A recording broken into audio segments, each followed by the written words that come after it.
këtu ndodhemi në vendin e ngjarjes në fshatin Gjonaj të Hasit, ku i riu 17-vjeçar Vleron Ninaj kishte humbur jetën pas ditën e së hënës, derisa ishte duke orientuar një motociklet. I njëjti ka humbur kontrollin dhe është përplasur po në këtë mur,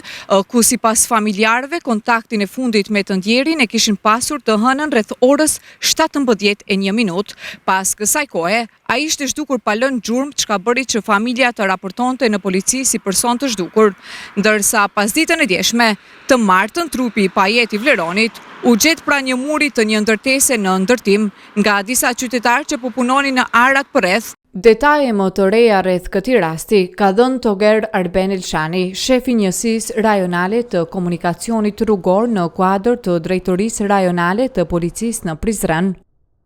Rasti ka ndodhur me datën 13, derisa viktima ka qenë të vozit motocikletën në drejtimin Landovis Gjonaj, edhe diku në afërsi të rrugës që çon për Tupec ka humb kontrollin në motocikletën për shkak se nuk ka përshtat shpejtësinë e lëvizjes me kushtet e rrugës, duke dalë nga ana djathtë e rrugës bie në një humner në thellësi prej 4 metra, që dyshohet edhe këtu ka ndodhur edhe pasoja fatale e viktimës në këtë vet aksident trafiku. Në bazë të informacioneve që kemi siguruar nga njësit relevante në teren, diku rreth orës 17:01 është kontaktuar me telefon nga familjarët, edhe pas orës 17:07 më nuk ka pas kontakt përmes telefonit, që dyshohet edhe koha kur ka ndodhur aksidenti. Prej momentit ndodhjes së aksidentit deri me datën 14 të këtij muajit, në rreth orës 16:10 disa qytetarë që kanë kaluar aty në afërsi kanë vërejt fillimisht motocikletën, edhe kur janë afruar në vendin e ngjarjes kanë vërejt edhe trupin e pajet, ku kanë informuar edhe policinë me njëherë, e cila ka dalë në vendin e ngjarjes. Do thotë, prej momentit që ka ndodhur aksidenti me datën 13 deri me gjetjen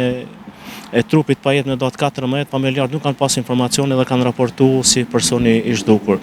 Policia pasi ka marrë informacione, ka dalë me gjitha njësit relevante në vendin e ngjarjes, ka proceduar vendin e ngjarjes, është informuar prokurori kujdestar i shtetit, i cili ka qenë prezent në vendin e ngjarjes dhe me urdhër të tij trupi i pajet është dërguar në Institutin e Mjekësisë Ligjore.